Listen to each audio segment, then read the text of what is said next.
Hello everyone, start करते हैं basic nature से।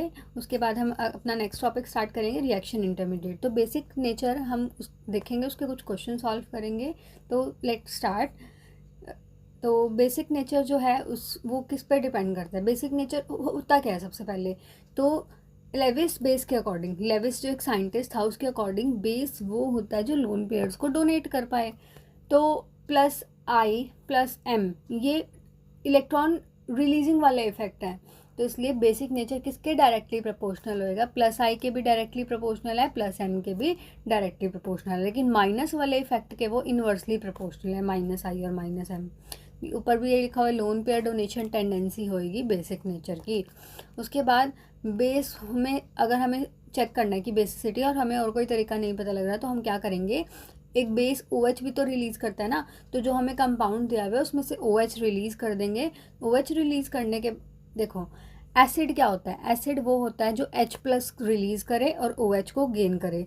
अलग अलग साइंटिस्ट ने अलग अलग थ्योरीज दी हुई है ना, तो एसिड की 3 थ्योरीज है, H प्लस को रिलीज, OH को गेन और इलेक्ट्रॉन्स को भी गेन। ठीक है, ऐसे बेस की भी 3 थ्योरीज हैं। H प्लस को एसिड तो रिलीज कर रहा था, ये गेन करेगा, बेस उल्टा करता है। तो बेस OH माइनस तो देता है, H प्लस लेता है और इलेक्ट्रॉन भी डोनेट करता है, इलेक्ट्रॉन डोनर होते हैं बेस। तो बेस में से या तो हम OH को रिमूव कर देंगे या H प्लस को वो गेन कर लेगा। तो ये इन दोनों में से कुछ भी करने के बाद उसका जो स्ट्रक्चर बनेगा उसको बोलेंगे कंजुगेट एसिड। उस कंजुगेट एसिड की आप स्टेबिलिटी चेक कर लेना। तो अगर वो स्टेबल है, बेस में से जो उसने रिलीज करना है या जो उसने गेन करना है वो करने के बाद वो स्टेबल है, तो वो अच्छा बेस है। बस ये सिंपल सा फंडा है। उसके बाद अगली चीज़ आती है, एक इक्विलिब्रियम में सुनोगे आप इसका नाम, अगर आपको नहीं पता बस अभी नाम याद रख लो। एक होता है KB और एक होता है PKB। ठीक है, तो जो बेसिक नेचर का ऑर्डर होगा वही KB का ऑर्डर होगा, लेकिन PKB का उल्टा होता है। Basic nature is directly proportional to KB and inversely proportional to PKB। KB का ऑर्डर वही होगा जो बेसिसिटी का ऑर्डर होगा, PKB का उल्टा होगा। कई बार क्या होता है, क्वेश्चन में कंफ्यूज करने के लिए आपको बेसिक नेचर का ऑर्डर डायरेक्ट नहीं पूछेंगे, पूछ लेंगे KB का ऑर्डर बताओ, PKB का ऑर्डर बताओ। तो आप याद रखना, जो बेसिक नेचर का ऑर्डर होगा वही KB का ऑर्डर होगा, लेकिन PKB का ऑर्डर थोड़ा अलग होगा। उसके बाद बेसिक नेचर का ऑर्डर आपको याद होना चाहिए, guanidine, amidine, aliphatic amines, aromatic amines, amide. सबसे ज़्यादा बेसिक नेचर किसका होता है? गुनाडीन का। क्यों होता है? क्योंकि उसमें कार्बन के साथ 3 नाइट्रोजन जुड़े हुए हैं, एक N, एक ये N, एक ये N। कार्बन की 4 वैलेंसी होती है, तो एक नाइट्रोजन है वो 2 बॉन्ड बनाएगा, डबल बॉन्ड बनाएगा। तो ये हो गया गुनाडीन हो गया। उसके बाद एमिडीन, गुनाडीन में 3 नाइट्रोजन थे, एमिडीन में 2 होंगे, NH2। ठीक है, और यहाँ पे कोई भी R ग्रुप हो जाएगा। उसके बाद एलिफैटिक अमाइंस में एक ही नाइट्रोजन होएगा, गुनाडीन में 3, एमिडीन में 2 और एलिफैटिक अमाइंस में एक ही होएगा। एरोमेटिक अमाइंस उसके बाद एमाइड। तो क्या ऑर्डर होगा, एक बार और बोलो। सबसे पहले गुनाडीन, फिर एमिडीन, फिर एलिफैटिक अमाइंस, फिर एरोमेटिक अमाइंस और सबसे लास्ट में अमाइड। एरोमेटिक अमाइंस में पाप वर्ड याद रखो, सबसे पहले P, फिर A, फिर P से पिरिडीन, फिर एरोमेटिक अमाइंस, फिर लास्ट में पायरोल। ये बेसिसिटी का ऑर्डर अब बिल्कुल अच्छे से याद रख लो ताकि क्वेश्चन जल्दी सॉल्व हो। वैसे आप आगे भी देख लो कि होता क्यों है ये ऑर्डर, वो भी आपको दिखा देते हैं। गुनाडीन का स्ट्रक्चर देखो, 3 नाइट्रोजन है, 1, 2, 3, तो 3 जगहें हैं इसके पास जो ये डोनेट कर सकता है जहाँ से। और अगर इसके इक्विवेलेंट स्ट्रक्चर बनाओगे ना, रेजोनेटिंग स्ट्रक्चर, तो 3 बनेंगे। एक बार यहाँ पे डबल बॉन्ड हो सकता है, एक बार यहाँ पे और एक बार यहाँ पे, ऐसे ही। अब अगला आ गया एमिडीन में 2 नाइट्रोजन है डोनेट करने के लिए, तो इसकी बेसिसिटी थोड़ी गुनाडीन से कम हो जाएगी। और अगर इसके इक्विवेलेंट स्ट्रक्चर्स बनाओगे तो 2 बनेंगे, एक बार यहाँ पे और एक बार यहाँ पे। तो गुनाडीन हो गया, एमिडीन हो गया। अब देखो एलिफैटिक अमाइंस में प्राइमरी, सेकेंडरी, टर्शरी, जिसको कुछ लोग 1 डिग्री, 2 डिग्री, 3 डिग्री बोलते हैं। प्राइमरी क्या होता है? जिसमें नाइट्रोजन के साथ एक R ग्रुप जुड़ा, उसको प्राइमरी बोलते हैं। जिसमें 2 जुड़े हों उसको सेकेंडरी बोलते हैं, 2 डिग्री, और जिसमें 3 जुड़े हों उसको टर्शरी बोलते हैं, 3 डिग्री। अब जहाँ पे बात आएगी बेसिसिटी अमाइंस की, तो वहाँ पे थोड़ा अलर्ट हो जाना। वहाँ पे सिर्फ ऐसे ही नहीं है कि कुछ भी लिख दोगे, उसमें स्टेट मेंशन होगी, गैशियस स्टेट है या एक्वस स्टेट है, तो उसका भी आपको ध्यान रखना है। अगर तो हमें गैशियस स्टेट दी हुई है, अगर हमें गैशियस स्टेट दी हुई है तो वहाँ पे सिर्फ जो है बेसिसिटी किस पे डिपेंड करती है, प्लस आई इफेक्ट पे डिपेंड करती है। तो अगर 3 आर ग्रुप जुड़े हुए हैं यानी टर्शरी है तो 3 प्लस आई होंगे तो वो सबसे ज़्यादा बेसिक होगा। अगर सेकेंडरी है तो 2 आर ग्रुप होंगे तो 2 प्लस आई हैं, वो उससे कम बेसिक। और प्राइमरी में सिर्फ एक ही आर ग्रुप होएगा, ये देखो सिर्फ एक ही आर ग्रुप है। तो टर्शरी यानी 3 डिग्री सबसे ज़्यादा बेसिक होगा, then secondary and then primary. लेकिन अगर बात आती है एक्वस स्टेट की, तो गैशियस में तो पता लग गया तुम्हें, tertiary then secondary then primary. क्यों? क्योंकि प्लस आई इफेक्ट वहाँ पे ज़्यादा है टर्शरी में। उसके बाद एक्वस स्टेट में 2 चीज़ों पे डिपेंड करती है, एक तो प्लस आई इफेक्ट पे भी डिपेंड करती है, दूसरा स्टेरिक हिंड्रेंस पे भी डिपेंड करती है। तो अगर तुम इंडक्टिव इफेक्ट देखोगे, प्लस आई इफेक्ट देखोगे तो वहाँ पे क्या होगा, tertiary then secondary then primary, वही जो हुआ था। लेकिन अगर स्टेरिक हिंड्रेंस देखोगे ना, क्योंकि एक्वस स्टेट में क्या होता है, पानी होता है, पानी क्या करेगा, हाइड्रोजन बॉन्ड बनाएगा। लेकिन अगर स्टेरिक हिंड्रेंस हुआ, भीड़ भाड़ हुई, तो वो हाइड्रोजन बॉन्ड नहीं बना पाएगा। तो यहाँ पे स्टेरिक हिंड्रेंस पे भी डिपेंड करता है। स्टेरिक हिंड्रेंस के हिसाब से ज़्यादा अच्छा कौन है, प्राइमरी, फिर सेकेंडरी, फिर टर्शरी। ये तो दोनों ही उल्टे हो गए। तो ओवरऑल ऑर्डर क्या होगा, ओवरऑल ऑर्डर डिपेंड करता है कि आर ग्रुप, जो ये आर ग्रुप है वो बड़ा है या छोटा है। अगर ये देखो, एक ट्रिक बताती हूँ आपको, आप 2 नंबर याद रखो, 213, 231। कौन से नंबर आपको याद रखने हैं, 213, 231, 213 एंड 231। अगर तो हमारा आर ग्रुप मिथाइल है, मिथाइल छोटा होता है ना, तो हमारा छोटा नंबर आएगा। सबसे पहले 2, फिर 1, फिर 3, सेकेंडरी सबसे ज़्यादा basic, then primary, then tertiary. लेकिन अगर हमारा आर ग्रुप मिथाइल ना हुआ, उसके अलावा कुछ भी हुआ, ethyl, propyl, butyl, pentyl, hexyl, तो 231। तो क्या लगाएंगे, 231, 2 degree then 3 degree then 1 degree. तो अगर आर मिथाइल है तो 213 होगा ऑर्डर, और अगर आर मिथाइल नहीं है तो 231 होगा ऑर्डर। तो आपको अमाइंस की बेसिसिटी पता चल गई। अगर गैशियस स्टेट दी हुई है देन तो क्या होगा, tertiary then secondary then primary. लेकिन अगर एक्वस स्टेट है तो देखना है कि आर ग्रुप कौन सा होगा। अगर मिथाइल होगा तो 213, अगर मिथाइल ना हुआ तो 231। उसके बाद कुछ क्वेश्चंस देखते हैं बेसिक ऑर्डर के। तो आपको बोला था पायरोल सबसे लास्ट में आएगा, उसके बाद एरोमेटिक अमाइंस, उसके बाद पिरिडीन, पाप याद किया था ना आपने। तो ये पिरिडीन का स्ट्रक्चर है, ये स्ट्रक्चर भी आपको याद होना चाहिए। Pyridine then aromatic amines then pyrrole. अब यहाँ पे देखो, इसका जो लोन पेयर है ना पिरिडीन का, वो रेजोनेंस में पार्टिसिपेट नहीं कर रहा, तो वो इजीली हम डोनेट कर सकते हैं, इसलिए पिरिडीन सबसे ज़्यादा बेसिक होएगा। उसके बाद एरोमेटिक अमाइंस, और सबसे लास्ट में होगा ये पायरोल। अगला क्वेश्चन देखो, हमसे पूछा ये ज़्यादा बेसिक होगा या ये ज़्यादा बेसिक होगा। अब NH2, इसमें देखो एक ही आर ग्रुप जुड़ा हुआ है इसके साथ, लेकिन इस N के साथ इधर भी आर ग्रुप है, इधर भी आर ग्रुप है, तो ये सेकेंडरी हो गया, ये प्राइमरी हो गया। और कौन सा नाइट्रोजन ज़्यादा बेसिक होता है, सेकेंडरी वाला ज़्यादा बेसिक होएगा प्राइमरी से, क्योंकि सेकेंडरी में 2 आर ग्रुप जुड़े हुए हैं। इसमें भी इजीली कर लोगे, इसमें नाइट्रोजन के साथ 3 आर ग्रुप जुड़े हुए हैं, एक इस साइड, एक इस साइड और एक ऊपर। और इसमें 2 जुड़े हुए हैं, एक इधर एक इधर, इसमें एक ही जुड़ा हुआ है। तो ये प्राइमरी हो गया, ये सेकेंडरी और ये टर्शरी। तो टर्शरी सबसे ज़्यादा बेसिक होता है, देन सेकेंडरी, देन प्राइमरी। तो B, then C, then A। उसके बाद नेक्स्ट क्वेश्चन देखो, इसमें क्या फ़र्क है, इधर भी एक ही आर ग्रुप है और इधर भी एक ही आर ग्रुप है, लेकिन इस नाइट्रोजन की हाइब्रिडाइजेशन है sp3, इसने सिंगल बॉन्ड बना रखा है, इसने डबल बॉन्ड बना रखा है, इसकी हाइब्रिडाइजेशन है sp2। अगर आपको हाइब्रिडाइजेशन में प्रॉब्लम होती है तो मैं उसका एक अलग से वीडियो अपलोड कर दूँगी। तो sp3 होता क्या है, आपको एक चीज़ ध्यान रखनी है, sp3, sp2, sp, इन सब में अगर किसी में s करेक्टर ज़्यादा है तो वो ज़्यादा इलेक्ट्रोनेगेटिव है। क्या याद रखना है, s करेक्टर ज़्यादा तो वो ज़्यादा इलेक्ट्रोनेगेटिव है। अगर अब तुम्हें पता नहीं कैसे, अगर तुम्हें ये कन्फ्यूज़न हो रही है भाई हम s करेक्टर कैसे पता लगाएं, तो एक सिंपल सा तरीका है, 100%। कोई भी चीज़ कितनी होती है, 100% होती है मैक्सिमम। तो sp3 में कितनी चीज़ें हैं, 3 तो p हैं और एक s है, 4 चीज़ें होगी। तो 100 को 4 हिस्सों में डिवाइड कर लो, कर लिया, 25 आएगा। तो यानी इसमें s करेक्टर कितना है, 25%। अब ऐसे ही इसमें करो, 100 ले लिया, ठीक है, इसमें कितनी चीज़ें हैं, 3 चीज़ें हैं, एक s और 2 p। तो 100 को 3 हिस्सों में बांट लो, 33% आएगा, 33%। तो यहाँ पे एस करेक्टर कितना है, 33%। तो इसमें 33%, इसमें 25%। तो यहाँ पे ज़्यादा है एस करेक्टर, यानी यहाँ पे इलेक्ट्रोनेगेटिव ज़्यादा होगा ये नाइट्रोजन। जो इलेक्ट्रोनेगेटिव होगा, इलेक्ट्रोनेगेटिव को तो खुद ही इलेक्ट्रॉन चाहिए, तो वो डोनेट कम करेगा। डोनेट कहाँ करेगा वो, उसको तो खुद ही इलेक्ट्रॉन चाहिए। तो अगर वो ज़्यादा इलेक्ट्रोनेगेटिव है तो इलेक्ट्रॉन्स डोनेशन के लिए कम अवेलेबल होंगे, तो इसीलिए ये कम बेसिक होएगा। आगे कंसेप्ट क्लियर होगा कि सबसे पहले क्या देखना है, एस करेक्टर। एस करेक्टर ज़्यादा तो इलेक्ट्रोनेगेटिविटी ज़्यादा।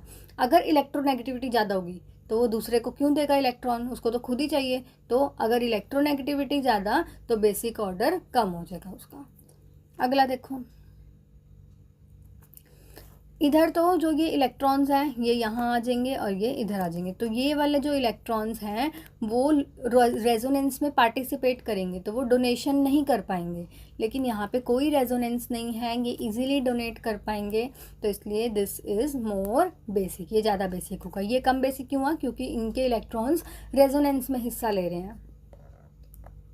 अगला देखो, ऐसे यहाँ पे कोई रेजोनेंस नहीं हो रहा, लेकिन यहाँ पे देखो lone pair, single bond, double bond, तो यहाँ पे रेजोनेंस होगा, तो electron will take participate in resonance. और अगर वो रेजोनेंस में हिस्सा ले रहे हैं तो वो डोनेशन के लिए अवेलेबल नहीं होंगे। अगला देखो, यहाँ पे नाइट्रोजन, यहाँ पे देखो यहाँ पे नाइट्रोजन है।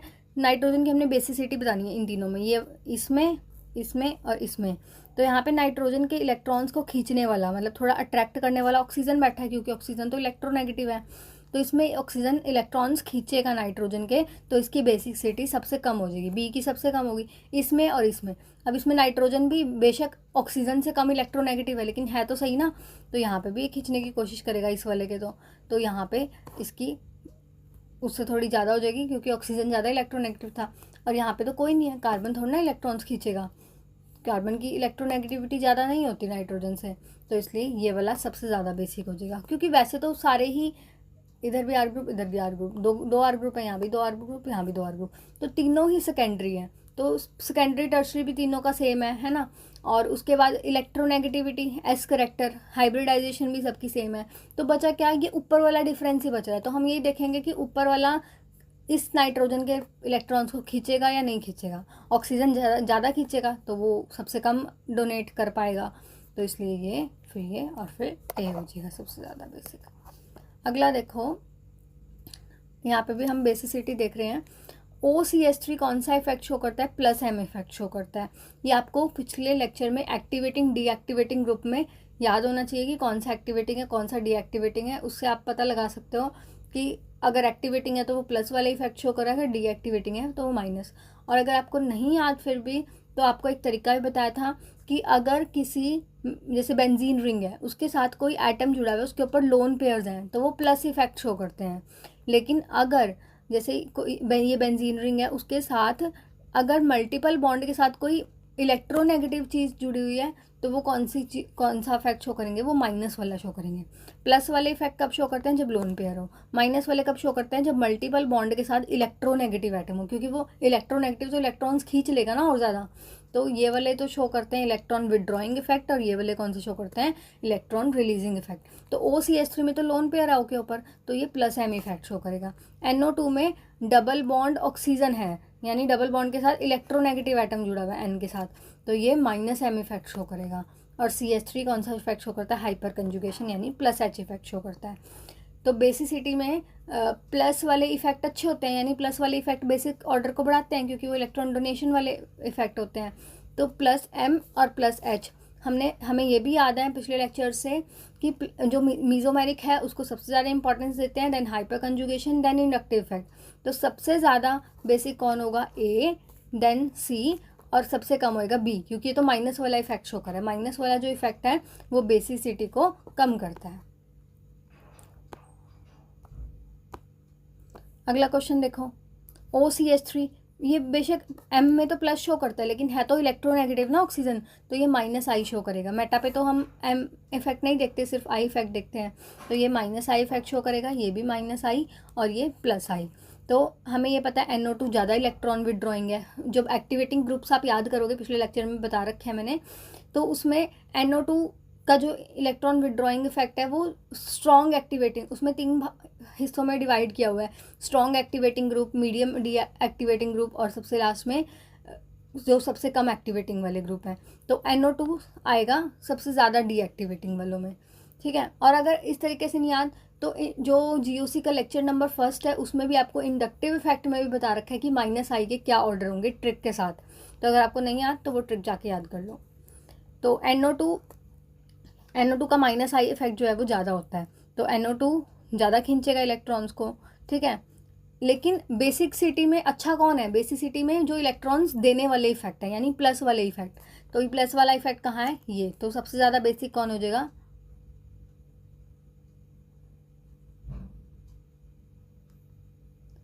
सबसे ज़्यादा बेसिक, अगर हम बेसिसिटी ऑर्डर देखेंगे ना, तो सबसे ज़्यादा बेसिक होगा सी के बाद आएगा ए, और ए के बाद आएगा बी, CAB, ठीक है। ये बेसिसिटी ऑर्डर में बता रही हूँ। लेकिन अगर इसका एसिड, ये यहाँ पे जो लिखा हुआ है ये इसका एसिडिक ऑर्डर है। कौन सा ऑर्डर है? Acidic order. एसिडिक ऑर्डर उल्टा हो जाता है बेसिक से। बेसिक में क्या होगा? सी में प्लस वाला इफेक्ट है, तो सी सबसे ज़्यादा बेसिक, उसके बाद आएगा बी, क्योंकि ये कम, -I क्या कर रहा है? बेसिक ऑर्डर को कम कर रहा है, तो ये ज़्यादा स्ट्रॉन्ग है तो ये ज़्यादा कम कर देगा, तो बी सबसे लास्ट में, एंड देन ई। तो जो ये मैं अब बना रही हूँ ये बेसिक ऑर्डर है, जो पहले से लिखा हुआ है दैट इज एसिडिक ऑर्डर।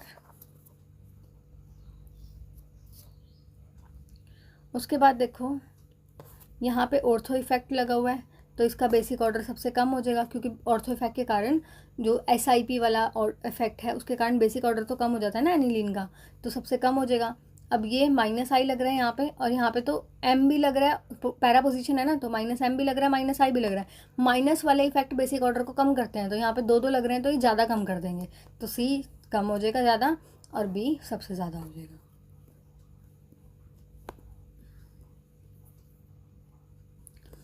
उसके बाद नेक्स्ट क्वेश्चन, यहाँ पे क्या है? यहाँ पे नाइट्रोजन के साथ सिर्फ एक ही R ग्रुप है, ये यहाँ पे नाइट्रोजन के साथ 2 R ग्रुप है, एक ये और एक ये, और इसमें नाइट्रोजन के साथ 3 है, 2 मिथाइल और एक ये। तो यहाँ पे 3 है, मतलब +I वाले 2 हैं, 2 मिथाइल। यहाँ पे +I वाला 1 है, यहाँ पे 1 भी नहीं है, तो +I वाले ज़्यादा, यानी इलेक्ट्रॉन डोनेट वाले इफेक्ट ज़्यादा, तो बेसिक ऑर्डर भी ज़्यादा। तो सबसे ज़्यादा बेसिक टर्शरी अमाइन, टर्शरी वाला हो जाएगा, देन सेकेंडरी, और सबसे लास्ट में प्राइमरी। तो ये बेसिक ऑर्डर के कुछ क्वेश्चंस हमने सॉल्व किए। यहाँ पे बेसिक ऑर्डर हम ख़त्म करते हैं और नेक्स्ट टॉपिक स्टार्ट करते हैं। नेक्स्ट टॉपिक है हमारा बॉन्ड क्लीवेज, कि बॉन्ड की क्लीवेज कैसे होती है। अब जैसे कोई बॉन्ड है 2 एटम्स के बीच में, या तो वो दोनों में इक्वल, जैसे एक बॉन्ड 2 इलेक्ट्रॉन से बनता है ना, तो एक इलेक्ट्रॉन इधर चला गया, एक इलेक्ट्रॉन इधर चला गया, तो इसमें तो बराबर टूट गया वो, तो उसको बोलते हैं होमोलिसिस यानी इक्वल डिस्ट्रीब्यूशन हुआ है, या इसको हम दूसरा नाम दे सकते हैं सिमेट्रिकल क्लीवेज, ठीक है। और तीसरा नाम हम इसको दे सकते हैं नॉन पोलर क्लीवेज। और दूसरा तरीका क्या है? अगर यहाँ पे ऑक्सीजन है मान लो और यहाँ पे कार्बन है, तो ऑक्सीजन तो ज़्यादा इलेक्ट्रोनेगेटिव है, तो दोनों के दोनों इलेक्ट्रॉन्स को ही खींच लेगा, तो इस केस में हम उसको बोलेंगे हेटेरोलिसिस हो रही है यहाँ पे, अनसिमेट्रिकल क्लीवेज हो रही है यहाँ पे, और पोलैरिटी क्रिएट होगी ना, ऑक्सीजन पे नेगेटिव चार्ज आ जाएगा, कार्बन पे पॉजिटिव, तो उसको बोलेंगे पोलर क्लीवेज हो रही है। तो पहले क्लीवेज हम पढ़ते हैं होमोलिसिस, सिमेट्रिकल भी बोल देते हैं इसको, और नॉन पोलर क्लीवेज भी बोल देते हैं। अब देखो, जो एक इलेक्ट्रॉन है ना, उसकी मूवमेंट हम सिंगल हेडेड एरो से शो करते हैं, तो ऐसे शो करेंगे उसको। तो होमोलिसिस में इंटरमीडिएट क्या बनेगा? जैसे मान लो यहाँ भी कार्बन है, यहाँ भी कार्बन है, तो जब ये टूट जाएगा बॉन्ड, तो एक इलेक्ट्रॉन तो कार्बन पे आ जाएगा और एक दूसरे कार्बन पे आ जाएगा।